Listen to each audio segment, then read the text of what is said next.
From Lagos, Nigeria, this is News Central. I'm Felicity Ezewike. The top stories tonight. Former Vice President Atiku Abubakar slams presidency, tells President Tinubu to fix troubled government and broken economy. 27 farmers killed by gunmen in Plateau State, north-central Nigeria, get mass burial. UK lawmakers call on British government to recognize Palestinian state as pressure mounts on Keir Starmer amid war on Gaza. In business, blackout looms as transmission company of Nigeria plans maintenance outage. And in sports, Shooting Stars announced appointment of Nuruddin Aweroro as new coach. Details in a moment. A warm welcome. Tonight begins now.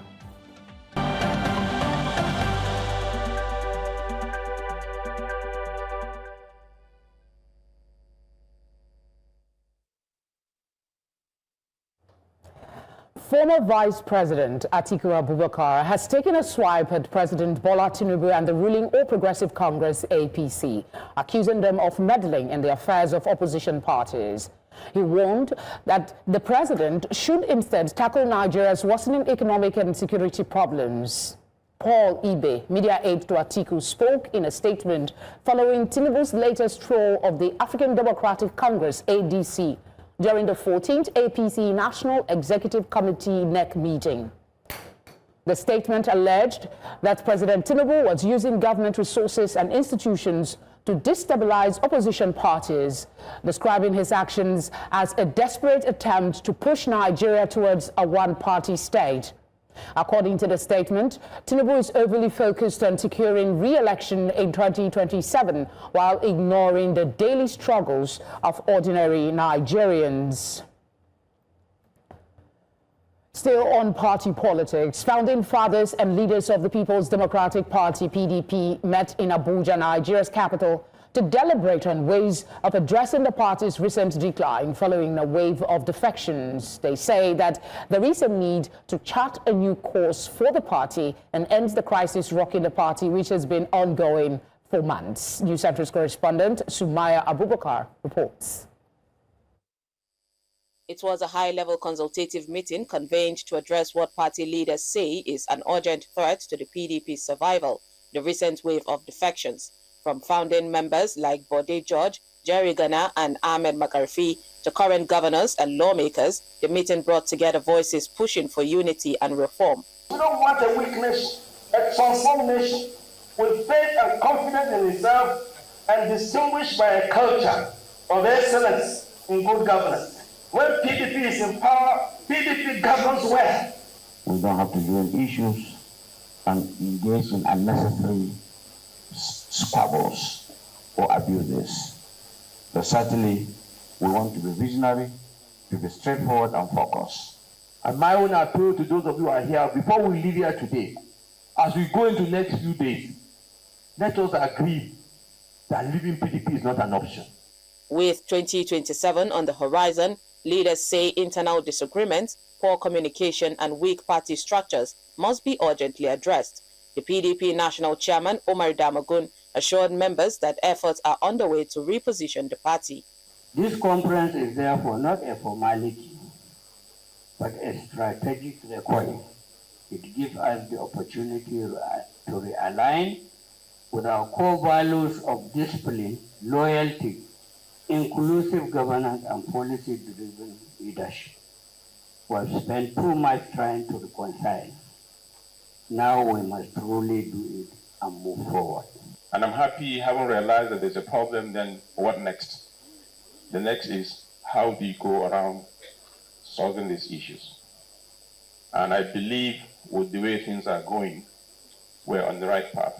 And I think that the time has come and the time is now that we will develop new wings to fly again. Once dominant in Nigeria's political space, the PDP now stands at a crossroads.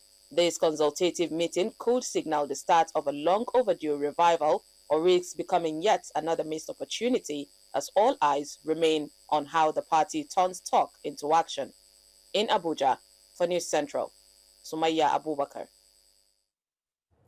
A lot happening in politics. For some perspective on the internal politics in the People's Democratic Party in particular, we're joined now by the Kwara State Chapter State Publicity Secretary Olusegun Adewara. Thank you for giving us your time. Earlier today, there were reports about zoning. There were reports about, the date for your NEC convention. Let's start with authenticity. Can you confirm the authenticity or otherwise of reports that the PDP has zoned its 2027 ticket to the south? Olusegun, if you can hear me, I'm trying to find out from you. I'm trying to get a confirmation as to the authenticity or otherwise of reports that the PDP has zoned its 2027 tickets to the south. There is nothing like that at the moment. The NEC meeting that was held yesterday has some resolutions that have been communicated to all organs of the party across the country. And that resolution was signed by the National Public Secretary, Honorable Debo Ologunagba. I am a State Public Secretary from Kwara. I received that communication, and there is nowhere in that resolution where presidential tickets of the party have been zoned to any part of the country. And I believe that is even a laughable disposition, knowing fully well that delegates who are supposed to even elect candidates, presidential candidates at the National Convention are yet to be elected. So it's one thing after the other. The NEC at the moment will focus majorly on how to have a sound and smooth National Convention. And that is what populated that discussion yesterday. So it wasn't about zoning of the presidential ticket of the party. Presidential ticket have not been zoned. All right, so this meeting was yesterday. It's false. This meeting was yesterday, and the report was published almost immediately afterwards. How come there's been no rebuttal or a rejoinder that this is not actually true? Sorry, can you come again? I'm asking how come there's been no statement in this regard debunking the claims that the presidency has been zoned? We have nothing to debunk. The focus of yesterday National Executive National NEC meeting, the focus is majorly not on presidential primary as at now. The focus is majorly to find a lasting solution to the lingering internal crisis that we've been having, and that have been laid to rest. So majorly, what the NEC meeting focused on yesterday was one, applauding the party members for their patriotism in ensuring that they used the party mechanism in resolving all conflicts and disputes that are present within the party. Then another thing is talking about the incoming National Convention of the party. The NEC meeting was able to agree on a date. That is November 15th and 16th of this year, and the place where the National Convention is going to be held, which is Oyo State. So maybe people are mistaking Oyo State, Ibadan, the capital of Oyo State, which is in the southwestern part of the country. Maybe people are mistaking National Convention venue to the presidential ticket being zoned. No, it is not true. So we have nothing to debunk. The original statement of the party and the resolution of that NEC meeting have been communicated on all official handles of the party. So, and all organs of the party have received such communication. So there is nothing to debunk. We do not. All right. Perhaps, I mean, it's important for clarification, hence this conversation. So I'd like you to also talk about another thing. That's the alleged rift between the camps of the Minister of the Federal Capital Territory, Nyesom Wike, and the Oyo State Governor, Seyi Makinde. Also, if you can just add to this, if there is a rift, tell us. If there is none, also tell us. But just to add to that, there are questions as to why is Wike still allowed such sway in the People's Democratic Party when he has clearly pitched his tent with President Tinubu for 2027? Well, I can't hear you very well, but I'm hearing you talking about the dispute between Governor Seyi Makinde and the Minister of the FCT, Nyesom Wike. I do not have that authority to talk about that. And for what is more important now is that the party has put all the problems, all the dramas, all the disputes behind it, and we have been able to organize a beautiful NEC meeting. And at the same time, we have been able to put all lingering issues behind us. So we are now moving forward, and the party is stabilized. With the outcome of the NEC meeting yesterday, we are stabilized. So it is not my duty to be discussing. Let's talk about the defections. The acting national chairman said, you can correct me if I'm wrong, but this is what is in the public space, that the PDP's fortunes are good, despite recent defections to the ADC. He said that many of the defectors had returned to the PDP. Your BOT chair, Wabara, was more cautious when he said that defectors will return. First, news reports suggest otherwise. Who are these people that are returning to your party? In either case, how are you sure, or how can you be sure that they are not being planted? Yeah, thank you very much. You know, the major issue which every rational politician is interested about is the stability of the platform in which he is going to lay his ambition. So now, what is important now is that, you know, the PDP crisis, which was majorly exaggerated by the media, has been put behind us, and it is normal that what we have passed through, that we survived, other political parties, the ruling APC. Olusegun, I need to take you up on that. I need to take you up on that. Sorry to interject. When you say that the crisis in the PDP, when you say that the crisis in the PDP has been exaggerated by the media, are you being fair, or that was a slip? Because you and I know what the facts are. Yeah, you see, the last couple of months, if any followers of politics in Nigeria want to take position, what they will be saying is that PDP is dead. But we that are inside, we that are wearing the shoe, we know that PDP is not dead. We know that the crisis is more exaggerated, and the media is more focused on PDP crisis than even the ruling APC. The APC is in more crisis than the PDP. It's only that the APC is being covered up by the fact that they are the ruling government. So only one man is presiding over the government and the party.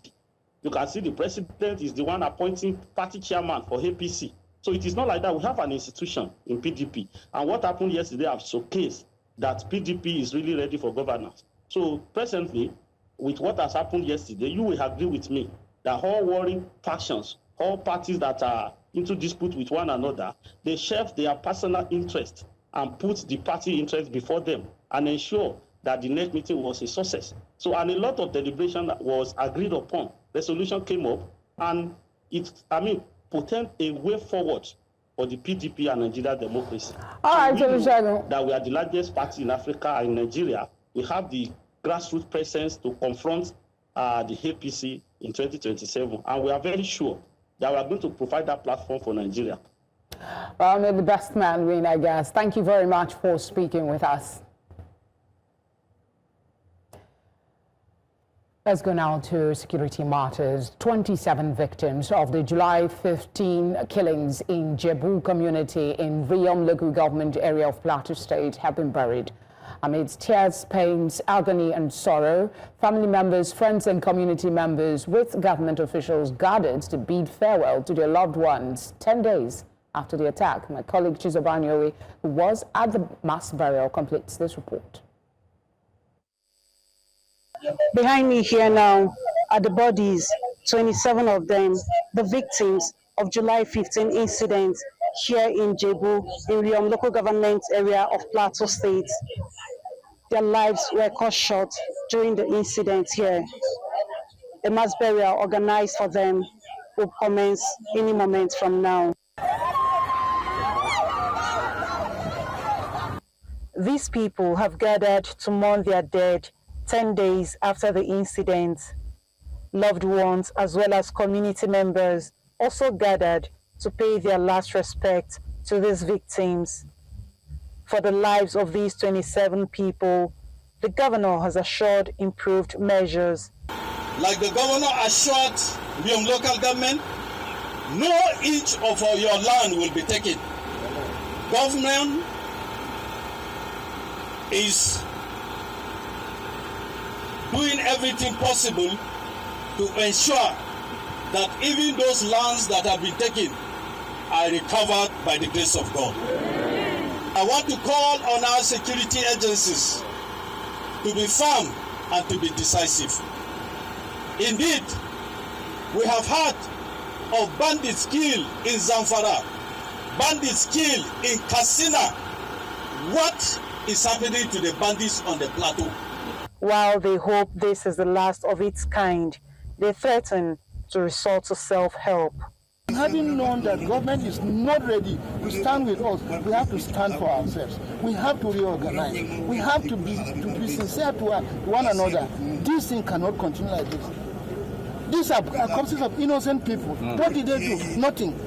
And yesterday, Allah said that the killings will continue openly, and they addressed the media and said so. And they went home and sleep very comfortably. So if nobody can help you, help yourselves. This is what we are going to do from now henceforth. We cannot allow this to happen again. This I say, and it is factual, is the last time we are going to have this thing in Birom land. How long? How long? Jehovah Yahweh.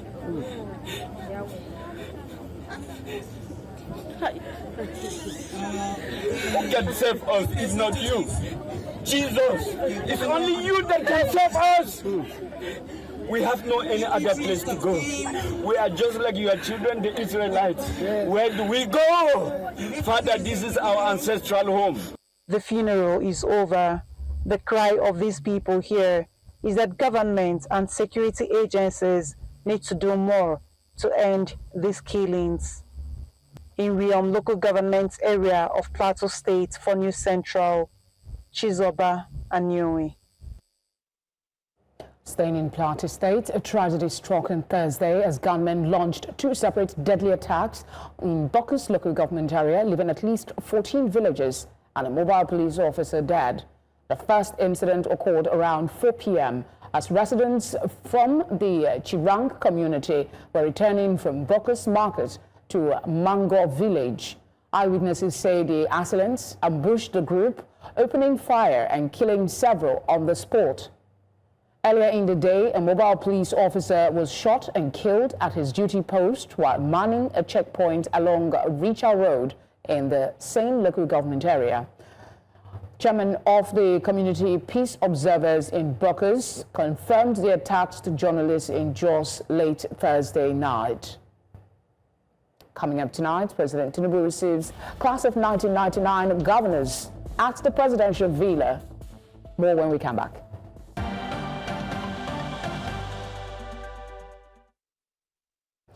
You're watching tonight on News Central. A reminder of our top stories. Former Vice President Atiku Abubakar slams presidency, tells President Tinubu to fix troubled government and broken economy. 27 farmers killed by gunmen in Plateau State, north central Nigeria, get mass burial. UK lawmakers call on British government to recognize Palestinian state as pressure mounts on Keir Starmer amid war on Gaza. Let's stay with security for a bit longer. Bayelsa State Police have arrested 8 individuals linked to the kidnapping of Justice Ebiyeri Omukoro, who was abducted on June 21 in Yenagwa and held for 12 days before his safe rescue on July the 3rd. Authorities say the breakthrough came after reviewing CCTV and digital surveillance newly installed by the state government, which helped identify the abductors. Police paraded the suspects in Yenagwa today, while the gang leader, however, still remains at large. The governor, Doyediri, praised the state's upgraded drones and CCTV systems, calling the arrest a milestone in the fight against violent crime. The result you are seeing today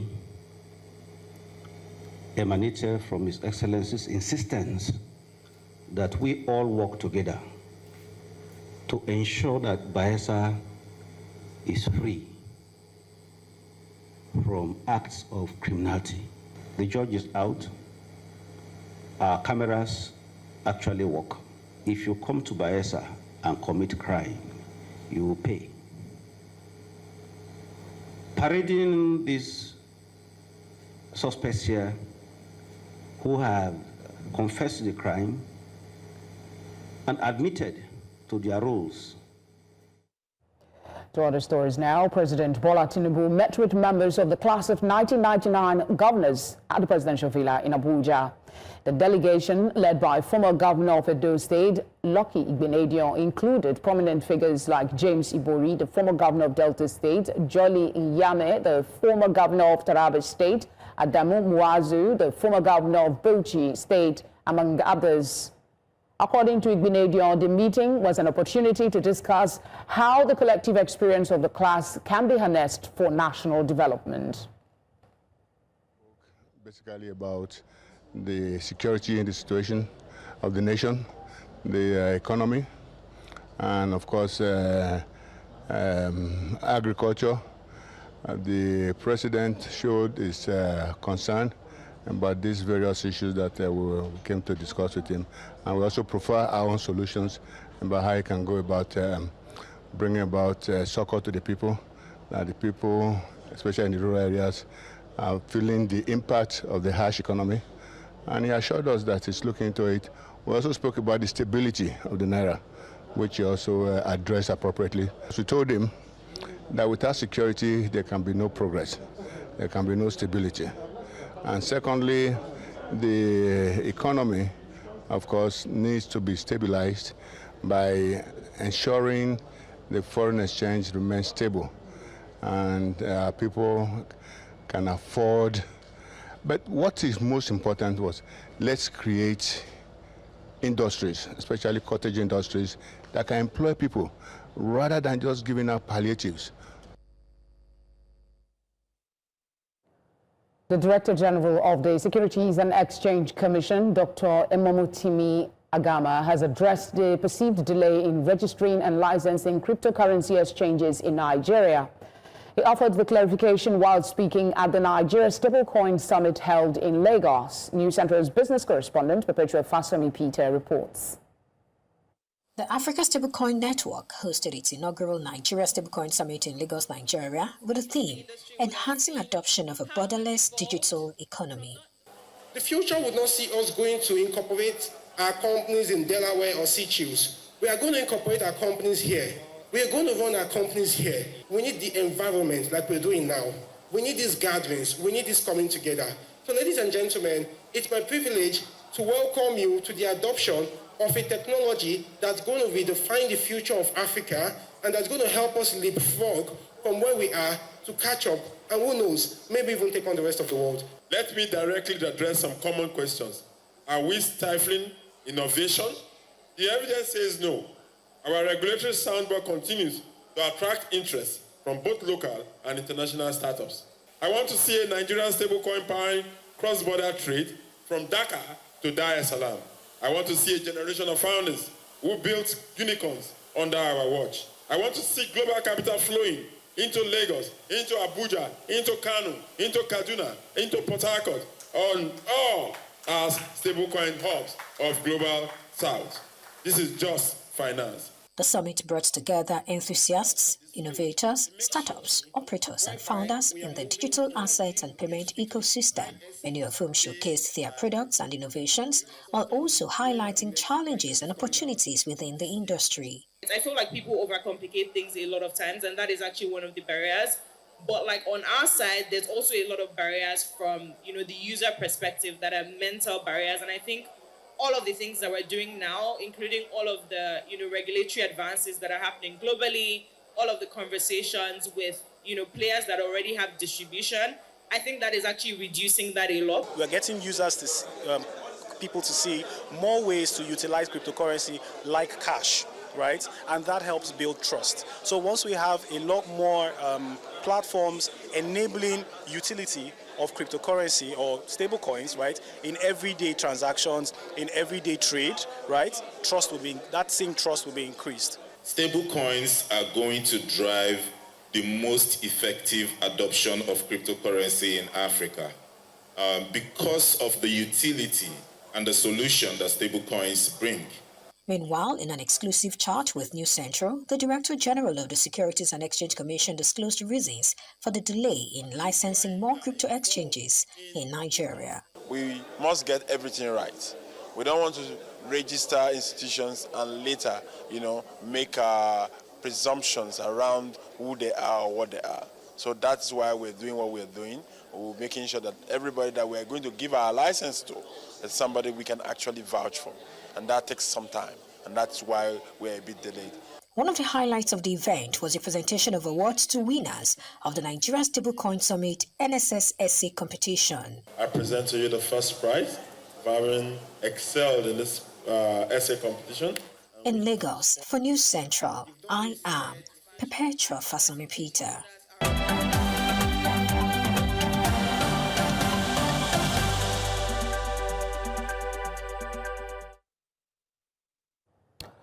Away from Nigeria, Sudan's paramilitary Rapid Support Forces, RSF, have killed at least 30 civilians after a two-day attack on a village in the country's western region of Kordofan. According to the emergency lawyers group, 3 people were killed on Wednesday, followed by 27 more on Thursday, including women and children, saying the RCF action is considered a violation of international law. The war between the RCF and the regular army has intensified in recent years, with violence spreading to nearby cities. Now, U.S. President Donald Trump has criticized Hamas after indirect talks between Israel and Hamas collapsed. Trump stated that Hamas didn't seem interested in a ceasefire deal, suggesting they preferred to die rather than negotiate. The U.S. and Israel had been working on securing a ceasefire and the release of hostages, but talks broke down. Israeli Prime Minister Netanyahu added that Israel still seeks a deal. Meanwhile, more than 200 lawmakers in the United Kingdom have called on the British government to recognize the Palestinian state as pressure mounts on Prime Minister Keir Starmer to take concrete action amid Israel's war on Gaza. On Friday, a cross-party group of 221 MPs signed an open letter urging the Labour government to take concrete steps towards recognizing Palestinian statehood ahead of next week's United Nations Conference on Palestine. The letter stresses that while the UK alone cannot guarantee a free and independent Palestine, official recognition would carry significant weight given Britain's historic ties to the region and its position on the UN Security Council. Over now to the U.S., where the Trump administration has launched a new investigation into Harvard University, focusing on its foreign scholar exchange program. Secretary of State Marco Rubio announced today that the inquiry targets Harvard's eligibility to sponsor international visitors under the Exchange Visitor Program, commonly known as the J-1 Visa Program. Rubio emphasized that sponsors must fully comply with regulations and ensure their programs do not threaten U.S. national security or foreign policy interests. Education consultant Professor Yomi Fawemi and world politics analyst Joy John of the Bellcrest Institute, Washington, D.C., join me for more insight on this. Thank you very much for giving us your time. Let me start with you, Prof. For a moment, it seems the worst had passed. But on Wednesday, Secretary of State announced the bid of the administration to open a new investigation into Harvard's ability to sponsor participants in the visitor program. What's really the problem? Okay, thank you very much. Thanks for having me again. Thanks to my co-person speaking alongside. It's been a series of targets on the higher education system in the USA. Let's put in a broader perspective that President Donald Trump, while he was candidate and even from his first term, had very interesting views about education. And so in his first term, for example, there have been introduction of taxes into the fund of higher educational institutions, not so much. But by the second term, his campaign, he had talked a lot about things like defunding education, where he started to talk about what he's going to do Ministry of Education, as in the role of the federal in education, and then of course the target on the 4 or 5 most prestigious universities. So there was a direct attack with the fact that he had views that he felt that the federal should not be so much involved in education, and the education should be devolved to the states. And then some direct attacks. And it's part of the Donald Trump strategy for making a difference. He goes after the leader of the pack because that's what brings the maximum effect. That's what brings the biggest challenge. So he has targeted these 4 or 5 institutions and have come with a series of attacks, including claims for them to change many things. And of course, he has argued on 2 major planks. One is anti-Semitism, and then secondly, it's about the character of the United States people. And all of this, again, comes from what happens in Gaza. Remember, after the invasion and the issues that came from the Gaza, there were protests in virtually many nations around the world, in Canada, in the US, in UK, in Europe. His argument was that some of those protesters were doing so against the interest of the United States. And his assumption or his belief is that the university did not do enough to get those people out of the USA. So that's where the anti-Semitic argument comes in. Okay. The second argument of security comes from the fact that he feels that some of those people are terrorists to the US. But what has happened is that Harvard has stood up to him. So Harvard has gone to court. Harvard had had success in most of the cases they have filed in court. There was still a hearing this week. We're going to get judgment very soon. So Harvard seems to be winning. But some of the other universities are folding. Just this week, one of the universities decided to do settlement. So what we're having is some university trying to settle and be friendly and pay the money or whatever needs to be done. But Harvard is going to court and fighting. And if nobody can fight Donald Trump, Harvard should be the person that should take the lead because they have the money, they have the resources, they have a reputation. And please note, and this is very important, if the case eventually gets to the Supreme Court, a good number of the Supreme Court justices are graduates from Harvard. So there is going to be a real conversation whether they will side with their alma mater or they side with their friend, President Donald Trump. I'm sure they will go with the side of the law to play safe. But of course, there is an advantage, some would argue. Joy, exchange programs are a global best practice in university education for cross-fertilizing knowledge. How exactly is Harvard University on the wrong side of things suddenly, given that the presence of foreign students also lead to huge revenue inflows into America? What's there to be offended at? Thanks for having me. That is what makes this so puzzling. One of the things that has always made the United States stand apart is its welcoming disposition to talent from all over the world. No matter where you come from, you can make it, and it gives you the opportunity and the platform to do so.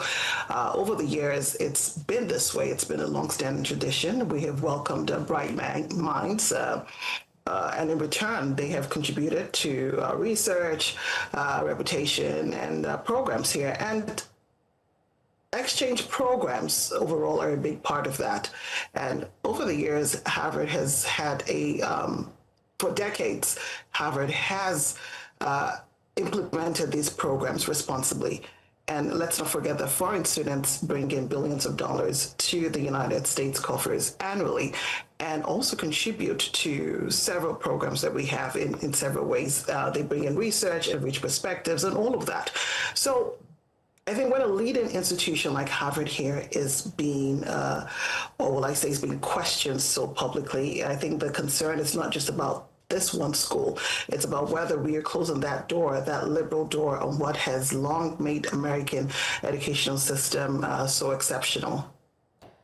Prof, what might be the consequences for Harvard's international communities, like professors, researchers, and J1 students if the university loses the exchange program eligibility? Also, how could this affect U.S. higher education global standing? Oh, yeah, the effect will be massive. As the previous speaker said, the massive contribution of immigrants and international students to research, to diversity, to the quality of learning. There was a study that was done by one of the foremost journals on research, and they tried to get the views of some of the best brains of the world if they will be willing to go leave the US. And many of them offered to leave because of the things that, interestingly, some countries are now designing programs to attract those same students. So we have some countries that are coming up with initiatives and programs to say, hey, if the US is not favorable to you, you can come here, because they know the potentials of this international science. So one of the things it's going to do is that, one, it will reduce the talent pool of the quality of researchers and research. Secondly, it will also reduce the income coming to Harvard University and all the other universities, because don't forget, some of these international students, they pay higher fees than the local students. So it's going to be an attack on the finances.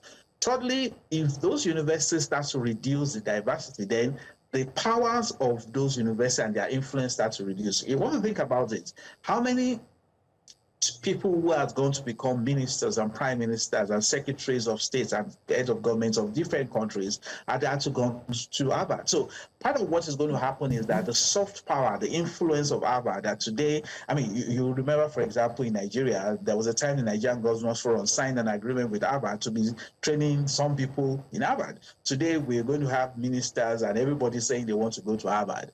If this thing stops, that soft power starts to go, that reputation starts to go. Okay. And you know, one of the very strange things is, this is your best university. Who destroys his best university under any condition? I guess that will give a little more credence to my next question to Joy. Harvard characterized the investigation as a retaliatory response that violates its First Amendment rights. Is that correct? As may also feel that the president is simply hiding under the cover of national security to bully the institution and advance the MAGA policy? You know, I tell you, Harvard has every right to raise questions about the timing and also the intent behind all of this. And the First Amendment argument is serious here. Harvard argues that the action is punitive. It's a punitive measure for exercising its freedom of speech. And they view this demands from the Trump administration as an overreach of government power and a violation of the First Amendment, which of course, entitles them to the freedom of academic freedom, I would say. But on a national stage, the optics matter. If national security is being used selectively, only applied to certain institutions, I think it does start to look more like politics than policy here. And once that line is blurred, the trust in how the United States governs education and who it welcomes it starts to erode. Very unfortunate developments. Thank you very much, Joy John and Professor Yomi Fawemi, for giving us your time tonight. Thank you. Thanks for having me. Tonight returns with business, sports, and entertainment. Do stay with us. Perpetua joins me now for Business Update. Good evening, Perpetua. Good evening to you too. Well, there's a lot happening. First, the chairman of Dangote Cement has changed. It's no longer Aliko Dangote. There are other stories, but we'll come back from this time out. I'll tell you more. Stay with us.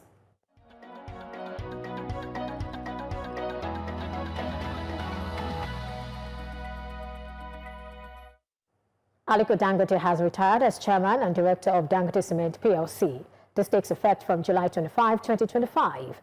According to a press release on this development, he will be focusing on the group's refinery, petrochemicals, and fertilizer ventures. Under his leadership, Dangote Cement became Africa's largest cement producer with a record 2.07 trillion naira H1 2025 revenue. Emmanuel Ikazabo, a former EcoBank group chairman, has been appointed as the new board chairman.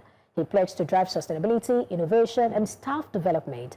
Hajia Maria Aliko Dangote joins the board, while Professor Dorothy Ufot exits. The Transmission Company of Nigeria says it will commence a 24-day maintenance operation on the Omotosho Ikeja West 330 kV transmission line. This, it adds, will lead to scheduled power outages across the Eko Electricity Distribution Company and possibly other DISCO networks. The work will take place daily from 8 a.m. to 5 p.m. starting Monday, July 28, through Thursday, August 21, 2025. TCN says the upgrade is essential to ensure long-term grid reliability and safety. The company has advised the public to prepare for the disruptions while work is being safely completed. As in the power sector, President Bola Tinubu has pledged to resolve the long-standing debt owed to power generation companies Gencos.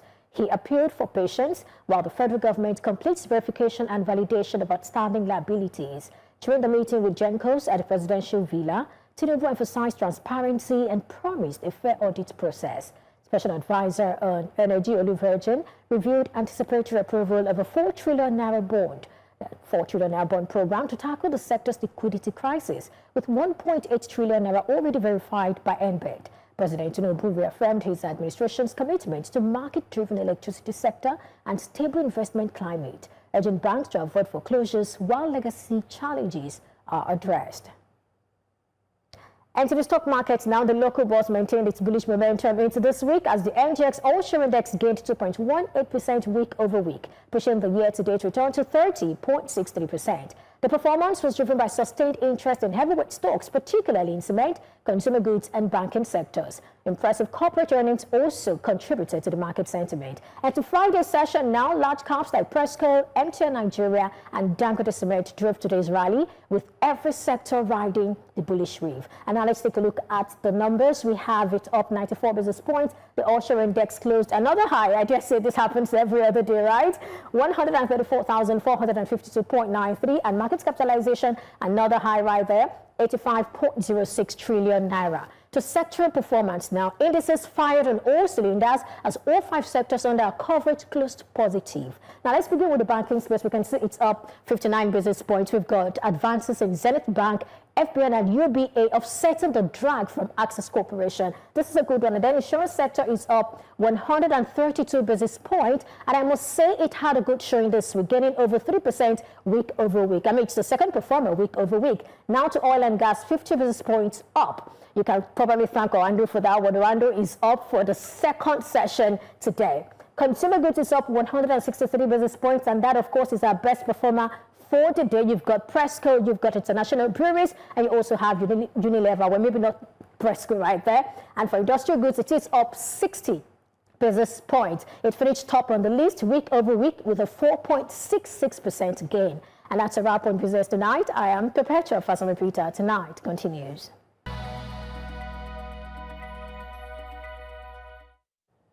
Look, I see for sports updates. There's a new head coach for Shooting Stars? Definitely, Shooting Stars shooting all guns blazing ahead of the new 2025-2026 Premier League season. I'll give you all the updates shortly.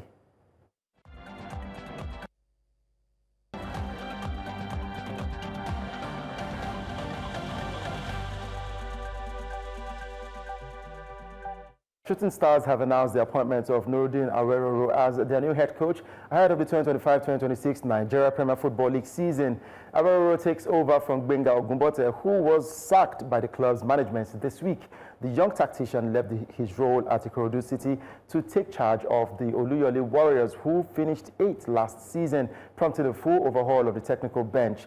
Aweroro arrives from Ikorodu City, where he led the team to a 4th-place finish in the NPFL and a semi-final berth in the President's Federation Cup. With past experience at Remo Stars, MFM and Ikorodu City, Aweroro now takes on the challenge of restoring 3SC's competitive edge. Now, Nigeria bid for a record-extending 10th continental title when they face host Morocco in the final of the 2024 Women's Africa Cup of Nations on Saturday. Now, both sides are unbeaten, with Nigeria conceding only 1 goal in 5 matches on their journey to the 21,000 capacity Olympic Stadium in Rabat. Nigeria head coach Justin Madugu is unfazed by the high-profile presence of Morocco's Jorge Vilda, who expressed confidence ahead of the final, saying his players are determined to win and write a new chapter in the country's history. I pray that the omen of not losing any final continues tomorrow also. However, we know all the scenarios are always different. The scenarios have never been the same. It's a new scenario, and we are playing against a top team. We quite know what they can also do. We also are aware of the caliber of coach that they also have that has gotten them to where they are today. But like I said, and in the third place match between Ghana and South Africa, Ghana edged South Africa on penalties 4-3 to win the bronze medal, finishing third in the Women's Africa Cup of Nations. Now in basketball, Nigeria Basketball Federation has officially released the 17-man provisional roster for the senior men's national team, the Tigers, ahead of the 2025 FIBA AfroBasket tournament, which will be held in Angola from the 12th to the 24th of August. Houston Rockets' latest acquisition, Josh Okoje, makes a return to the national team setup after a few years away.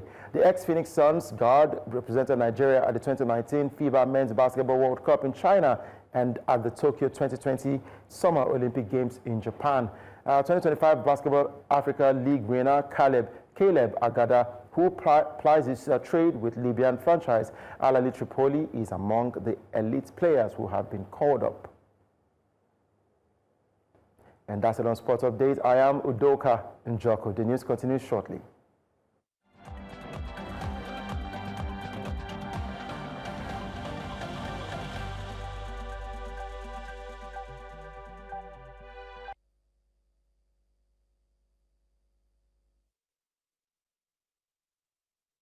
It's time to get entertained, and the master himself is here. Adoa, over to you. Yes. You know how it is. Every time we show up with a smile, it means something is happening right. Oh, yeah. And it's Friday, by the way. Oh, yeah. Thank God it's Friday, all the way. Well, I'll give you all the details shortly. Yes.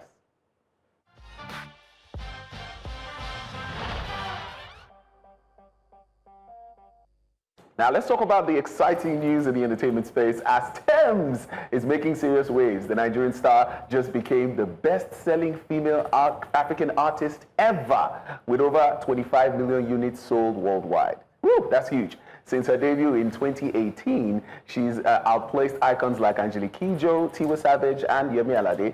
Her hits are raking up numbers. Essence with Wizkid has 5 times platinum in the US. Wait For You with Future and Drake has 3-time platinum, and Free Mind and Higher have also gone platinum. With certifications across UK, France, Canada, South Africa, and beyond, Tems is flying the flag for African women in music and breaking records while she's at it. So, Felicity, I know what you're going to say. Yes, women are making us proud. Yes. Okay, let me let you take your that's all I'm going to do. I'm so proud of them. Yeah. Congratulations to her, and I'm very happy that we don't stop celebrating. We keep bringing this news to the fore so people know that, women are doing great. And it's going to be like a huge inspiration for younger artists out there who are thinking that, okay, maybe one day I would be globally recognized like this. Well, it's all good. Now, let's talk about some drama, online drama that's happening, just on a lighter note. Now, the drama between Very Dark Man and Portable just got messier after Portable fired shots at VDM with a diss track. Interesting. The VDM clapped back with one of his own, switching between languages and digging up Portable's past scandals, including that police drama that we all saw. It all started when VDM called on President Tinubu to fix Nigeria's issues, and Portable responded with personal jabs about VDM's sexuality. Now, VDM is firing back, calling him a thief. He hinted this might be his last word and even gave shout-outs to other celebrities for backing him up. Now, the beef is hot, and I would say far from over. But every time they say celebrities start these conversations, it's all about getting their traction. What do you think? Well, that's all we have in entertainment tonight, by the way.